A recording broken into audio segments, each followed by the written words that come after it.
Jean Perrin, bonjour. Bonjour.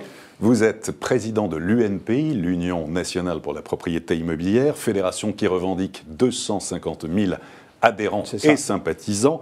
Et vous organisez dans quelques jours à Paris, ce sera le 17 novembre, une manifestation pour dénoncer la réglementation excessive en matière d'immobilier, trop d'impôts, trop de normes. Est-ce que les petits propriétaires en ont ras-le-bol ? Oui, alors les propriétaires en ont vraiment ras-le-bol, puisque ça va être la première fois dans l'histoire des propriétaires qu'il y a une manifestation à Paris. On attend environ 1000 personnes, peut-être un peu plus. Donc pour que des gens de province, de très loin, de Tarbes, de Montpellier, de l'Est, de la Bretagne, se déplacent à Paris pour venir manifester et venir dire ce qu'ils pensent de la politique du gouvernement en matière de logement, je crois que c'est quelque chose de nouveau pour la fédération, mais aussi pour la France, puisque ça ne s'est jamais produit. Donc la situation est vraiment grave. Alors, en matière de propriété, dans l'actualité, le président François Hollande a annoncé il y a quelques jours qu'il allait étendre le prêt à taux zéro, favoriser les primo-accédants pour accéder à la propriété. Ça va plutôt dans le bon sens ? Oui, c'est bien. Il est temps qu'ils réagissent. Mais vous savez, quand vous mettez une goutte d'eau dans la mer, certains vous diront que tout le niveau de la mer s'élève. Pour moi, on ne voit rien. Et on ne va pas avoir grand-chose avec le PTZ. Le problème, c'est que le président de la République croit qu'en mettant de l'argent, il va solutionner les problèmes. C'est étonnant, d'ailleurs, venant de lui. Le problème le plus profond, c'est un problème de morale des propriétaires, un problème d'envie des propriétaires et un problème de perte de confiance. Donc, ce n'est pas une petite mesure financière, même si elle est bonne à prendre. Mais ce n'est pas ça qui va changer la donne, ce n'est pas ça qui va créer de l'emploi. Ils ont perdu 100 000 emplois dans l'immobilier ces dernières années. Ce n'est pas avec le petit PDZ que ça va en remettre. Cela fait 3 mois que l'encadrement des loyers est effectif à Paris. Est-ce que c'est peut-être un peu tôt pour dresser un premier bilan, mais quel est le retour sur le terrain des propriétaires bailleurs ? Qu'est-ce qu'ils vous disent ? Alors d'abord, ce qu'ils nous disent, c'est que c'est compliqué, c'est impossible à mettre en place, ils n'arrivent pas à y comprendre, pour ceux qui sont au courant et qui y comprennent, ou qui veulent comprendre. La plupart n'ont rien compris, ils n'ont rien changé, et beaucoup ne le savent pas. Et pour moi, c'est un coup d'épée dans l'eau, c'est rien, c'est de l'effet médiatique, mais c'est pas du tout la réalité du marché. Vous savez, entre un appartement au rez-de-chaussée au nord et un appartement au 3e étage avec un balcon au sud, dans le même immeuble, est-ce que ça a la même valeur ? C'est trop compliqué. Et donc les propriétaires rejettent, et c'est pourquoi ils vont manifester. Trop de normes, trop de fiscalité. On ferait beaucoup mieux de simplifier ça, ça irait beaucoup mieux. Et la prolifération des locations touristiques saisonnières, type Airbnb, il y en a de plus en plus à Paris. Est-ce que c'est une dérive qui vous inquiète ? Alors, dire qu'elle m'inquiète, à la limite, ça profite à des propriétaires. Ce qui m'inquiète, c'est par rapport à la politique du logement en France.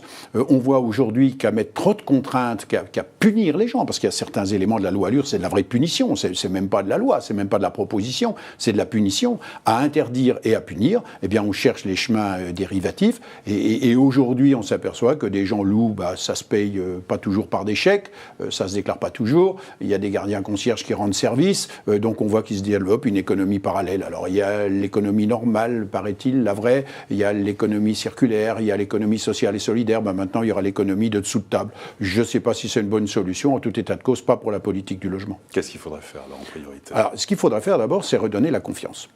Aujourd'hui, les gens ont perdu confiance. Tout ce qu'ils gagnent, ils le redonnent à l'État. Et ceux qui vont devenir propriétaires voient que les taxes foncières flambent, voient qu'il y a des normes qui sont mises, voient qu'on leur met des contraintes tous les jours. Donc ils n'ont plus confiance dans l'avenir. Quand on investit dans l'immobilier, c'est pour 20 ans, 30 ans, la deuxième génération. Donc tout ceux-là n'ont plus confiance. Alors l'État, pour leur redonner confiance, il faut qu'il simplifie les normes, première demande, il faut qu'il simplifie tout ça. Deuxièmement, il faut qu'il taxe moins l'immobilier. À force de le taxer, il n'aura un jour plus rien à taxer. Je ne sais pas si c'est ce que recherche le gouvernement, en tout état de cause, il a besoin d'argent. Selon votre baromètre sur l'évolution de la taxe foncière, elle a augmenté en moyenne de plus de 16% entre 2009 et 2014. Pourquoi cette envolée ? Est-ce que ça va durer ? Et puis vous lancez une pétition en direction des maires. Oui, alors, il y a plusieurs éléments. D'abord, notre observatoire démontre que la taxe foncière augmente presque 3 fois plus que l'inflation. Donc ça veut dire qu'on retire du pouvoir d'achat aux propriétaires. Donc vous comprenez qu'ils n'ont pas trop envie de devenir propriétaires demain. Alors est-ce que ça va continuer ? Oui, hélas, parce que l'État décentralise. Alors l'État dit je baisse mes impôts, je les stabilise, mais il donne beaucoup de charges aux collectivités, et notamment aux mairies ou aux régions, ou parfois aux départements. Et donc ces charges, il y a une dotation qui est mise en face. Sauf que la dotation, on les gèle. On gèle les dotations. Mais les charges, elles progressent. Tous les ans, elles progressent parce qu'il y a de plus en plus d'ayants droit. Et donc, les collectivités, il faut qu'elles trouvent de l'argent. Et souvent, elles se retournent vers la taxe foncière en disant c'est le moins pire. La taxe d'habitation, c'est tout le monde. La taxe foncière, c'est des propriétaires. Oui, mais les propriétaires, ils n'en peuvent plus.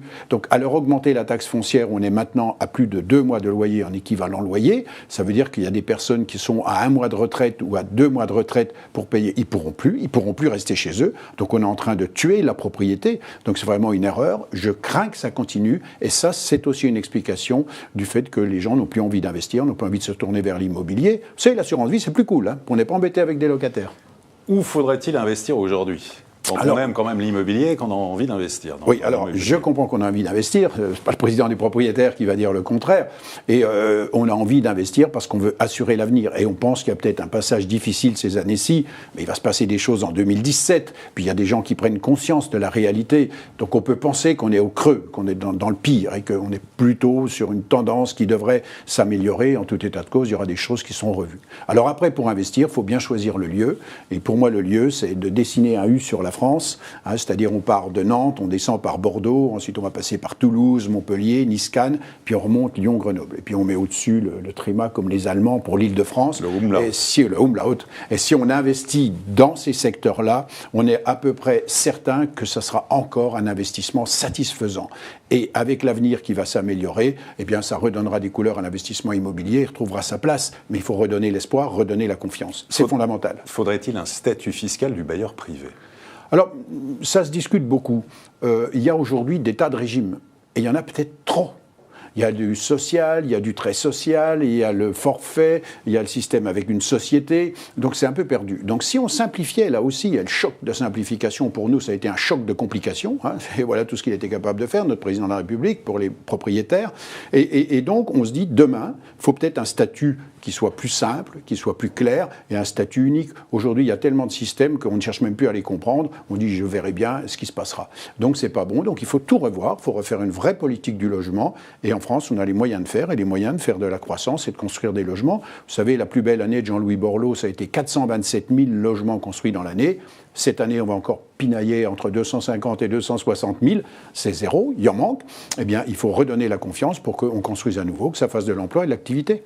En quoi faut-il être particulièrement attentif aujourd'hui quand on souhaite acheter ou vendre un bien immobilier ? Vous avez dit les deux choses. Quand on achète, il faut penser qu'un jour on pourra vendre. Et donc, si on se met sur un marché qui est porteur, sur un secteur qui est positif, et notamment, moi j'attire l'attention sur les centres-villes, parce qu'il y a des quartiers nouveaux, on ne sait pas comment vont évoluer les quartiers, alors que dans un centre-ville, on sait comme il vit, on sait comme il est, des quartiers existants. Donc il y a là sans doute des opportunités qui sont intéressantes. Il faut acheter du BBC, basse consommation énergétique, parce que sinon ça sera invendable et inlouable dans quelques années. Il faut des immeubles bien placés, avec des logements de bonne dimension, mais si on sait respecter un certain nombre de règles, oui, on peut encore, et sans doute qu'on peut contribuer à la reprise qui se profile, mais calmement. Jean Perrin, merci. Et à très bientôt pour une prochaine édition du Club Imo, Explore Imo, Le Figaro.